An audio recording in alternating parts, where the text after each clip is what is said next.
This is probably going to be a part 2 video, but I got a lot to say about the religion I used to be a part of. So I'm going to tell you to hold the screen. We're going to go over a few things. Was listening to a sermon, a clip of a sermon, where a pastor was talking about how Jesus would not be happy with the church today. And he was talking about the fact that Jesus would walk in to religion and the current state of affairs and tear down all the principalities. Y'all want to get up there and talk about, he's good for the tearing down of wickedness in high places and principalities in high places. You're not even practicing that because you want to be in the high place. Jesus don't like no high place. Okay? He would tear down the establishment within religion, within his religion that he founded, and within the government. Because that whole system oppresses the people. He would tear it all down. Okay? Number 1. Number 2. The life juice up to the bridle that's mentioned in Revelations, it's not going to be of sinners. Nope. It's going to be mainly comprised of those who are slain because they spew hateful words out of their mouth and the name of Jesus in the same breath. I've said that for years, and I fully believe it. If it happens anything like what Revelation talks about, when that great conqueror comes, those that will be slain are going to be the ones who have used his name to spew hate throughout. Period.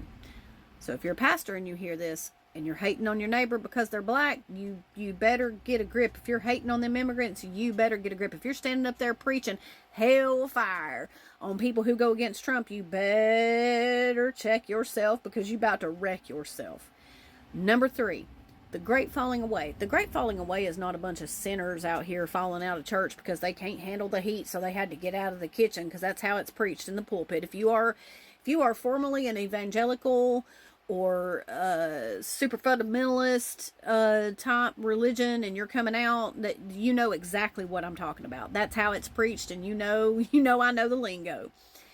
But it's not a bunch of sinners coming out of the religion. No, it's a bunch of us who have finally awakened to the fact that Jesus was for the people, and church and religion is not. And thirdly, I want to talk about this.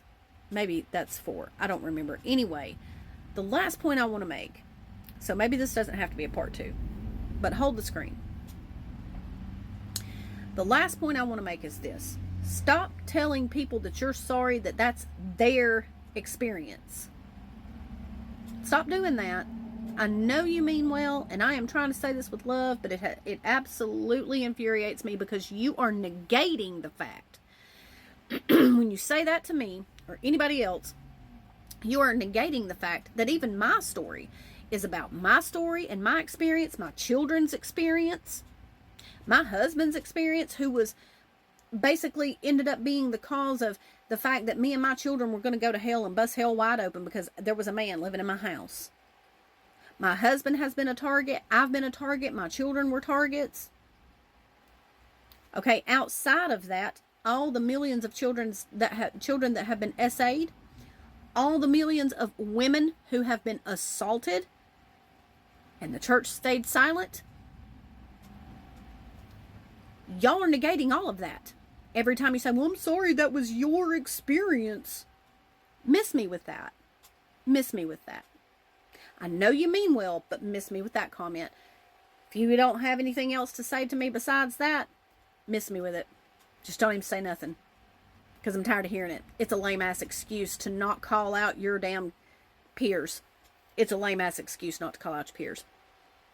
And I'm tired of hearing it. Tired-ass argument. Tired-ass statement. It's the same as thoughts and prayers at this point for me. So, anyway, that's Granny's rant for the day. I love y'all. I got to go to work, so stay with you, bitches.